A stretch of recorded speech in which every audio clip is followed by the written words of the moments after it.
ሰላም ጤና ይስጥልን። ይህ ኢትዮ ፖስት ሚዲያ ነው። ሰላምታችን በያላችሁበት ይድረስ እያልን በዕለቱ የተሰሙ ዋና ዋና ጉዳዮችን ወደ እናንተ ይዘን ቀርበናል። የዕለቱን ዜናዎች አበይት ነጥቦች በማስቀደም አሁን እንጀምራለን። ህወሓት ራሱ ላይ ተኩሷል። የእምዬን ለአብዬ ያስባለ መግለጫም ህወሓት አውጥቷል። ከተራቡ የትግራይ እናቶች ጉሮሮ ነጥቆ ቀለሃ የሸመተው ቡድን ራሱ ላይ የተኮሰበትን ጥሪ ለዓለም አቀፍ ማህበረሰብም አሰምቷል። ጠቅላይ ሚኒስትር አብይ ላይ ማዕቀብ እንዲጣልም ጠይቋል። በዝርዝር ታደምጡታላችሁ። በሌላኛው ፋኖ አረጋ ከበደ ቢሮ ገባ። የፋኖ ሰላዮች በአማራ ክልል መንግስት መዋቅር ውስጥ ገብተው መዋቅራዊ ጠለፋ እያደረጉ መሆኑም ተሰምቷል። የፋኖ ታጣቂዎች የውስጥ አርበኛ በሚል ስም የክልሉን መንግስትና አመራሮች እየተጠቀሙ መሆኑንም የሚገልጽ መረጃም ተሰራጭቷል። ከሰሞኑ በክልሉ የተለያዩ ከተሞች በተደረጉ ህዝባዊ ስብሰባዎች ላይም ይህ ጉዳይ በስፋት ሲነሳ እንደነበረም ለማወቅ ተችሏል። ጀነራሉ በበኩላቸው በፋኖ ተከርተናል ሲሉም ተደምጠዋል። በዝርዝር ይዘነዋል። አብይ ከባድ እርምጃ ሊወስዱ ነው ተባለ። ኢትዮጵያ በዛሬው ዕለት ለሶማሌላንድ ይፋዊ እውቅና ልትሰጥ መሆኑም ተሰምቷል። የአርጌሳ ዜና ምንጮች ዛሬ ከአዲስ አበባ ሰበር ዜና ጠብቁ የሚል መልእክትንም እያሰራጩ ነው። ሙሉ መረጃውን በዘገባችን ተካቷል። በሌላ ሰበር ዜና በኢትዮጵያና ኤርትራ ድንበር ተኩስ መከፈቱም ተሰምቷል። ሻዕቢያን ከስልጣን አስወግዳለሁ ብሎ የሚንቀሳቀሰው ታጣቂ ኃይል በአሰብ ድንበር አቅራቢያ እርምጃም ጀምሯል። በስፍራው ከፍተኛ የኃይል ክምችት ያስቀመጠው ሻዕቢያ ለኢትዮጵያ ያዘጋጀው ጦር በዚህ ኃይል ጥቃት እንደደረሰበትም ተናግሯል። ይህ ኃይል በቅርቡ አስመራ ላይ ጠብቁንም ብሏል። ይህ የቡድኑ እርምጃ የጀመረው የአሜሪካው ከፍተኛ አምባሳደር ፕሬዝዳንት ኢሳያስ አፈወርቄ እንደ ኮሎኔል መንግስቱ ኃይለማርያም በቅርብ ይፈረጥጣሉ ባሉ ማግስት እንደሆነም ተዘግቧል። ሌላኛው በዝርዝር የምንመለከተው መረጃችን ነው። የተወደዳችሁ የቻናላችን ቤተሰቦች እነዚህንና ሌሎች መረጃዎችን ይዘናል። ቪዲዮን ላይክ እና ሼር በማድረግ እስከ ፍጻሜው አብራችሁን ቆዩ። አዲስ የሆናችሁ ሰብስክራይብ እያደረጋችሁ አሁን በዝርዝር ወደምንመለከታቸው መረጃዎች እናምራለን። ህወሓት ራሱ ላይ ተኩሷል። የእምዬን ለአብዬ ያስባለ መግለጫም ህወሓት አውጥቷል። ከተራቡ የትግራይ እናቶች ጉሮሮ ነጥቆ ቀለሃ የሸመተው ቡድን ራሱ ላይ የተኩስ ጥሪ ለዓለም አቀፍ ማህበረሰብም አሰምቷል። ህጋዊ ቅቡልናውን ያጣው ህወሓት እንደ ጸጉራም ውሻም ሆኗል። አለሁ እያለ ቢያጣጥርም ህልው ሆኖ መንቀሳቀስ ካቆመም ከራርሟል። ሆኖም አሁን መንፈራገጡንም ቀጥሏል። በዛሬው ዕለትም ለዓለም አቀፍ ማህበረሰብ የኢትዮጵያ ባለስልጣናት ላይ ማዕቀብ ጣሉልኝ የሚል ተማጽኖ አሰምቷል። ይህ ፈገግ የሚያሰኝ ተማጽኖ እያነጋገረም ነው። እንደ ትናንቱ በነጮች ፊት ሞገስ ያለው የሚመስለው ቡድን የተፈናቃይና የረሃብ ፖለቲካ በመምዘዝ ምዕራባውያን ፊት ሞገስ ለማግኘት እየተጣጣረም ነው። ቡድኑ በደብረ ጽዮን ስም ለአፍሪካ ህብረት በጻፈው ደብዳቤ አስቸኳይ እርምጃ ካልተወሰደ ነገር ይበላሻልም ብለዋል። ለአፍሪካ ህብረት የቀረበው አዲሱ የህወሓት ክስ የፌዴራል መንግስት የፕሪቶሪያው ስምምነትን በመጣስ ተፈናቃዮችን እያስራበ ነው በሚልም እንደሆነም ተዘግቧል። በግልባጭ ለተባበሩት መንግስት ድርጅት፣ ሌሎች የሰብአዊ መብት ተቆርቋሪ ዓለም አቀፍ ድርጅቶች የተላከው ደብዳቤ የፌዴራል መንግስት በትግራይ ላይ ስልታዊ ረሃብን እየፈጠረ መሆኑንም ይገልጻል። ነገር ግን ይህ የህወሓት አቤቱታ መሬት ላይ ካለው እውነታ ጋር የሚጣረስም ነው። ቡድኑ ለተፈናቃዮቹ የሚደርሰው ምግብ ለሰራዊቱ በመዋል እንዲራብ ያደረገው ራሱ እንደሆነም ተጨባጭ መረጃዎች አሉ። ከዚህ በተጨማሪ ተፈናቃዮቹ እንዳይመለሱ በማድረግ ለፖለቲካ መቀስቀሻነት ሲጠቀምበት እንደነበረም ከአቶ ጌታቸው ረዳ እስከ ጄኔራል ጻድቃን ድረስ ተናግረዋል። የህወሓት የክስ ደብዳቤ ግን ይህ ሀቅ ወደ ጎን ገሸሽ በማድረግ አዲስ ትርክትን ለመፍጠር ይፍጨረጨራል። ደብዳቤው በትግራይ መጠለያ ጣቢያዎች የሚገኙ በመቶ ሺዎች የሚቆጠሩ ሰዎች ሰብአዊ ድጋፍ እየቀረበላቸው እንዳልሆነም ያስረዳል። የህወሓቱ ሊቀመንበር በክሱ ላይ እንደገለጹት የፌዴራል መንግስት የፕሪቶሪያው ስምምነት አንቀጽ 4 በመጥቀስ በተፈናቃዮች ላይ ስልታዊ ረሃብን እየፈጠረ ነው። ነገር ግን ይህ አንቀጽ የጣሰው ራሱ ስለመሆኑም አይናገርም። በእርግጥ ለዓመታት የኢትዮጵያና ትግራይ ህዝብ ሲዋሹ የነበሩት ድርጅቶች እውነትን ይናገራሉ ተብሎም አይጠበቅም።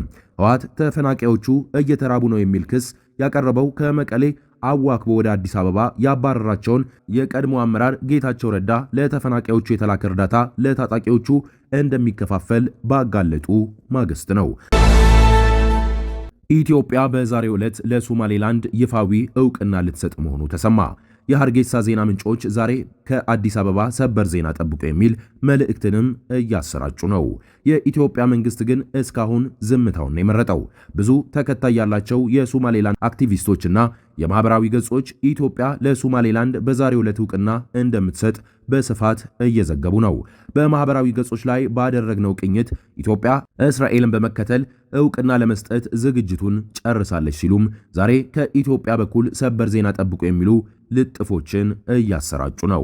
ባለፈው አርብ እስራኤል ለሶማሌላንድ የሰጠችውን ዕውቅና በተመለከተ አስቀድመው መረጃ ያወጡ ሚዲያዎች ጭምር ይህን መረጃ በስፋት እያራገቡት ነው። ይህን ተከትሎ ምናልባት ኢትዮጵያ በዛሬው ዕለት ለሶማሌላንድ ዕውቅና በመስጠት የባህር በር የምታገኝበትን ዕድል እንዳለ በስፋት እየተዘገበም ይገኛል። የሶማሌላንድ ዜና ምንጮች ኢትዮጵያ በዛሬው ዕለት ዕውቅና ትሰጣለች ቢሉም ኢትዮጵያ ግን አሁንም ዝምታን እንደመረጠች ትገኛለች። ባለፈው ሳምንት ከእስራኤል የሀገርነት ዕውቅና ያገኘችው ሶማሌላንድ በተመለከተ ኢትዮጵያ እስካሁን አቋሟን ሳታሳውቀን ዝምታን መርጣለችም ብለዋል። ኢትዮጵያ የቅርብ ግንኙነት ካላትና ከ2 ዓመታት በፊት የባህር በር የማግኘት የመግባቢያ ሰነድን የተፈራረመቻት የሶማሌላንድ የዕውቅና ጉዳይ በተባበሩት መንግስት የጸጥታ ምክር ቤት ሳይቀር መነጋገሪያም ሆነዋል። ነገር ግን ኢትዮጵያ በዚህ ጉዳይ ላይ ያላትን ተቃውሞ ሆነ ድጋፍ ሳትገልጽ ከመቆየት በተጨማሪ የመንግስት መገናኛ ብዙሃን ለዜናው ሽፋን ሳይሰጡም ቀናት ተቆጥረዋል።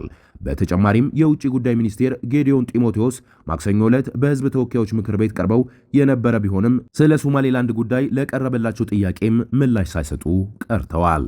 የእስራኤል ዕውቅና ተከትሎ የሶማሌ ፕሬዝዳንትና የውጭ ጉዳይ ሚኒስቴር በዙሪያቸው ላሉ ሀገራት መሪዎችና የውጭ ጉዳይ ሚኒስቴሮች ስልክ በመደወል ድጋፋቸውን እንዲሰጧቸውና የእስራኤል እርምጃ እንዲያወግዙ ውይይት ማድረጋቸውንም በገጻቸው ላይ አስመልክተዋል።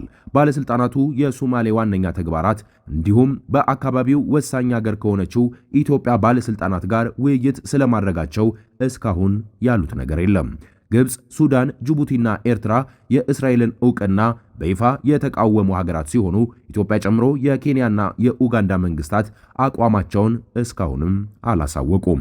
ነገር ግን እስራኤል ለሶማሌላንድ የሀገርነት ዕውቅና ከመስጠቷ ከቀናት በፊት የሶማሌው ፕሬዝዳንት ሼክ ሐሰን መሐመድ በአዲስ አበባ የአንድ ቀን ጉብኝት ማድረጋቸውም ይታወሳል። ኢትዮጵያ በ2016 ዓመተ ምህረት ነፃ ሀገርነቷን ካወጀችው ሶማሌላንድ ጋር የባህር ጠረፍ ለማግኘት በምላሹ ዕውቅና ለመስጠት የመግባቢያ ሰነድም ተፈራርመው እንደነበረም ይታወሳል። ሻዕቢያን ከስልጣን አስወግዳለሁ ብሎ የሚንቀሳቀሰው ታጣቂ ኃይል በአሰብ ድንበር አቅራቢያ እርምጃ ጀምሯል። በስፍራው ከፍተኛ የኃይል ክምችት ያስቀመጠው ሻዕቢያ ለኢትዮጵያ ያዘጋጀው ጦር በዚህ ኃይል ጥቃት እንደደረሰበትም ተናግረዋል። በኢትዮጵያ ታዛ ስር ተጠልሎ የሚንቀሳቀሰው ይህ ኃይል በቅርብ አስመራ ላይ ጠብቁንም ብሏል። ይህ የቡድን እርምጃ የጀመረው የአሜሪካው ከፍተኛ አምባሳደር ፕሬዝዳንት ኢሳያስ አፈወርቄ እንደ ኮሎኔል መንግስቱ ኃይለማርያም በቅርቡ ይፈረጥጣሉ ባሉ ማግስትም ነው። ሻዕቢያ ጭንቅ ውስጥ ገብቷል።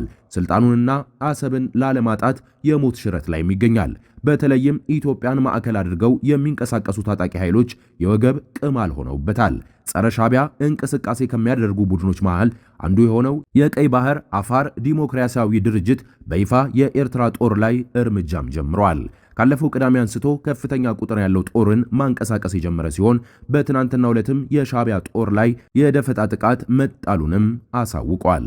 ቡድኑ ባጋራው መረጃ በዚህ የደፈጣ ጥቃት ጥቂት የማይባሉ የኤርትራ ወታደሮችም ጉዳት ደርሶባቸዋል። ስለ ጉዳዩ ዝምታን የመረጠው የአስመራ መንግስት ሌላ ውጥረት ውስጥ ገብቷል። የኢትዮጵያን ጦር ሲጠብቅ ታጣቂው ኃይል የሰነዘረበት ጥቃትም ራስ ምታት ሆኖበታል። ከኢህአዴግ ዘመነ መንግስት አንስቶ በ4 ኪሎ መንግስት ሲደገፍ የቆየው የቡድን በተለይም ባለፉት 2 ዓመታት ወታደራዊ ጡንቻው እንደፈረጠመ መረጃዎችም ይጠቁማሉ። ቡድኑ በሰው ኃይል በስልጠናና በሎጂስቲክስ አቅም አሳድጓል የተባለ ሲሆን በቅርብ አስመራ ላይ ጠብቁኝ ሲልም ግስጋሴውን አውጇል። አሁን ባለው ሁኔታ የኤርትራን መንግስት የሚፋለሙ 2 ኃይሎች እንዳሉም ተዘግቧል። አንደኛው ብርጊድ ኑሃሙድ ሲሆን መሰረቱን በዲያስፖራ ኤርትራውያን ላይ ያደረገ ኃይል ነው። ሌላኛው ደግሞ በነፍጥ እየተንቀሳቀሰ ያለው የቀይ ባህር አፋር ዲሞክራሲያዊ ድርጅትም ነው።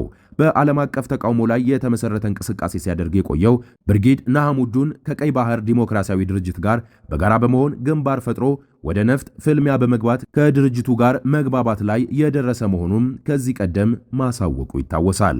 የአፋር ሕዝብ በኢትዮጵያ በኤርትራና በጅቡቲ የሚኖሩ ሲሆኑ የኑሮ ሁኔታ ቀይ ባህርን ተንተርሶ ባሉት ምስራቃዊ የአፍሪካ ቀንድ ክልልም እንደሆነ ተዘግቧል። የሚበዛው የአፋር ሕዝብ የሚገኘው በኢትዮጵያ ነው። የኤርትራ አፋሮች አሰብን ጨምሮ በቀይ ባህር ዳርቻ የሚኖሩ ሲሆኑ የፕሬዝዳንት ኢሳያስ መንግስት በስጋትነትም ይመለከቷቸዋል። በአዲስ አበባ መንግስት ከለላ የተሰጣቸው ባለሰማያዊ ማዕበልተኞችና የቀይ ባህር አፋር ታጣቂዎች ኢሳያስን ሊንዱ ተከስተዋል። የአንድ ወጣት ዕድሜ ያህል ኤርትራ እንዳሻቸው የመሩት ፕሬዝዳንት ኢሳያስ አፈወርቄ የሚያልፉበት ከባድ ማዕበል ነው የተነሳባቸው።